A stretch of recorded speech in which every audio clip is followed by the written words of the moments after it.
आज हम डिस्कस करते हैं कि मैथमेटिक्स में अलजबरा क्या होता है। हमें पता है कि मैथमेटिक्स की बहुत सी ब्रांचेज हैं।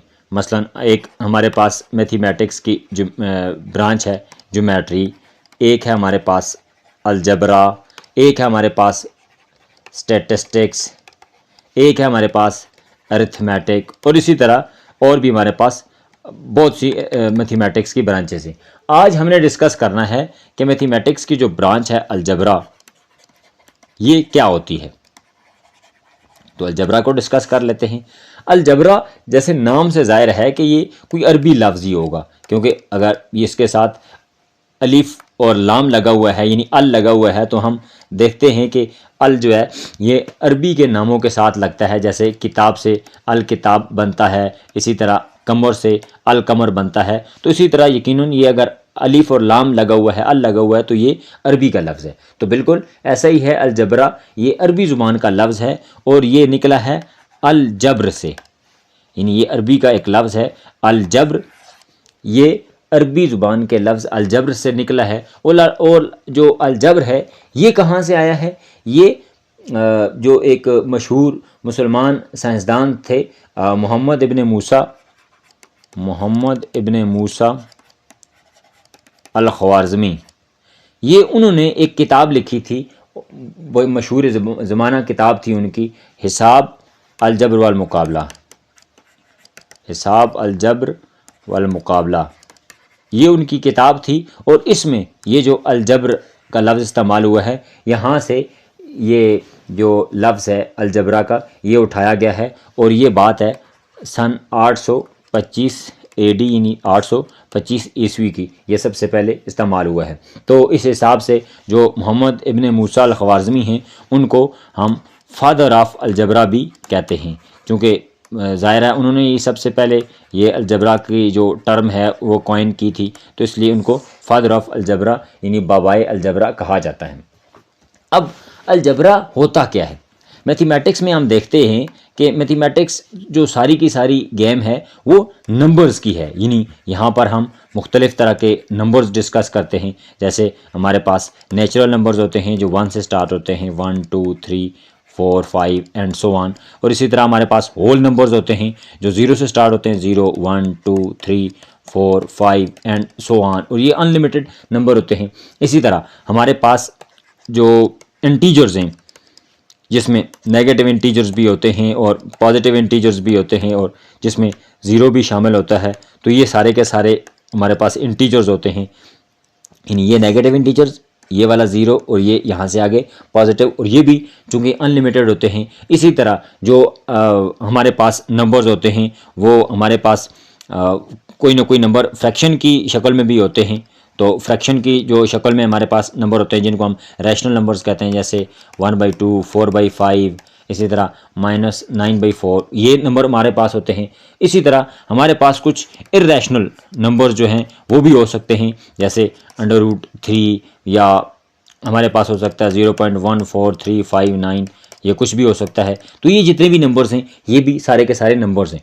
तो फिर इसमें अलजबरा क्या ख़ास बात है उसमें? तो अलजबरा में ख़ास बात यह है कि इसमें हम कम से कम एक ऐसी क्वांटिटी को इंट्रोड्यूस करवाते हैं कि जिसकी एग्जैक्ट वैल्यू मालूम नहीं होती। यहाँ पर हम देख रहे हैं कि हमारे पास जितने भी नंबर्स हैं उनकी कोई ना कोई एग्जैक्ट वैल्यू हमारे पास मौजूद है। यानी देखें, अगर 4 है तो उसका मतलब 4 ही होगा, 5 का मतलब 5 है, -2 का मतलब -2 ही होगा, 4/5 का एक ख़ास मतलब है जो इससे उधर उधर नहीं हो सकता।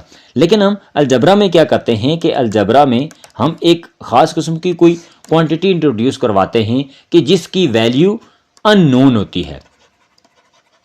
अब वो अननोन होती है तो ज़ाहिर है जब हम उसको मालूम करते हैं तो वो एक सवाल में कुछ और होती है, दूसरे सवाल में कुछ और होती है, यानी वो सवाल टू सवाल वेरी करती है। मसलन हमारे पास एक सवाल है 4x + 2 = 0। अब हमारे पास फर्ज करें कि ये एक हमारे पास एक्सप्रेशन लिखा हुआ है। अब यहाँ पर हम देख रहे हैं कि अगर हम 4x, अब ये +2, अगर इसको हम राइट हैंड साइड की तरफ लेकर जाएं तो -2 हो जाएगा, और x की अगर वैल्यू हम निकालें यहाँ पर तो -2/4, और अगर हम यहाँ पर x की मज़ीद वैल्यू निकालें इसको सिंप्लीफाई करके तो -1/2। तो यहाँ पर देखें कि x की वैल्यू आ गई हमारे पास -1/2। अब इसी तरह अगर हम यहाँ पर जो है वो कुछ और लिख लेते हैं, यानी हम लिख लेते हैं कि 3x = 9। तो अब अगर हम इसी x की वैल्यू निकालें तो x बराबर हो जाएगा 9/3, यानी x की वैल्यू हो जाएगी 3। तो अब देखें पहले क्वेश्चन में हम देख रहे हैं कि हमारे पास जो x थी उसकी वैल्यू आ रही है -1/2, जबकि दूसरे सवाल में वही x है लेकिन उसकी वैल्यू आ रही है हमारे पास 3। यानी एक सवाल में वैल्यू कुछ और थी और दूसरे सवाल में वैल्यू कुछ और है। तो ये जो ख़ास किस्म का जो कंपोनेंट होता है अलजबरा में ये सिर्फ अलजबरा में ही होता है, मैथमेटिक्स की और किसी भी ब्रांच में नहीं होता, और इसको हम कहते हैं वेरिएबल। वेरिएबल का मतलब वही है मुतगय्यर, यानी ऐसा कोई एक फैक्टर कि जो हर सवाल में तब्दील होता रहता है।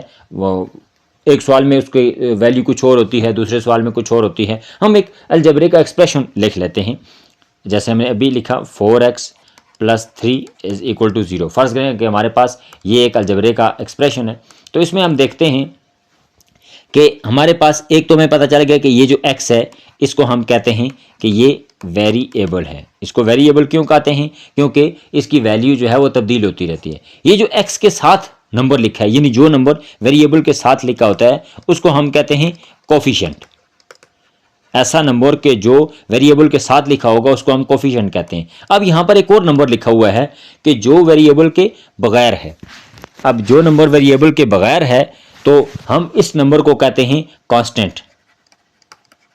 इस नंबर को हम कांस्टेंट कहते हैं। इसको कांस्टेंट क्यों कहते हैं? क्योंकि इसकी वैल्यू कभी तब्दील नहीं होती, जबकि ये जो कोफिशिएंट है ये डिपेंड करता है वेरिएबल के ऊपर। वेरिएबल की अगर वैल्यू चेंज होगी तो कोफिशिएंट के साथ जाहिर है जब वो मल्टीप्लाई होगा या डिवाइड होगा, माइनस प्लस होगा, तो इसकी वैल्यू पर भी असर पड़ेगा। और यहाँ पर ये जो हमारे पास प्लस लिखा होगा या माइनस लिखा होगा तो इसको हम कहते हैं कि ये हमारे पास है ऑपरेशन। तो यहाँ पर हम देख रहे हैं कि जो भी अलजबरी जुमला होगा या अलजब्रिक एक्सप्रेशन होगा उसमें 3-4 चीज़ें हमारे पास इंपॉर्टेंट होगी जो कि हर अलजबरी जुमले में हो सकती हैं। एक हो सकता है कोफिशिएंट। कोफिशिएंट कौन सा होगा? कि जो वेरिएबल के साथ जो नंबर लिखा होगा। दूसरा वेरिएबल खुद, तीसरा कांस्टेंट, और चौथा हमारे पास हो सकता है ऑपरेशन, जो भी प्लस होगा या माइनस होगा। अब यहाँ पर एक और चीज़ भी यहाँ पर नोट करने वाली है कि हम एक और मिसाल में देख लेते हैं। यहाँ पर भी हमें वाज़े नज़र आ रहा है लेकिन ज़ाहिर है चले इसको भी देख लेते हैं कि हमारे पास है 4x + 3 = 0। अब यहाँ पर देखें कि जो वेरिएबल है इसकी पावर कहीं पर भी नहीं लिखी हुई, लेकिन जब पावर कहीं पर भी नहीं लिखी हुई हो तो फिर भी हम कहते हैं कि जब पावर नहीं लिखी होती तो इसका मतलब ये होता है कि उसकी जो पावर होती है वो 1 होती है। हम हमेशा कंसिडर करते हैं। मसलन एक और हम एग्जांपल दे लेते हैं कि हमारे पास एक एग्जांपल है 3y⁵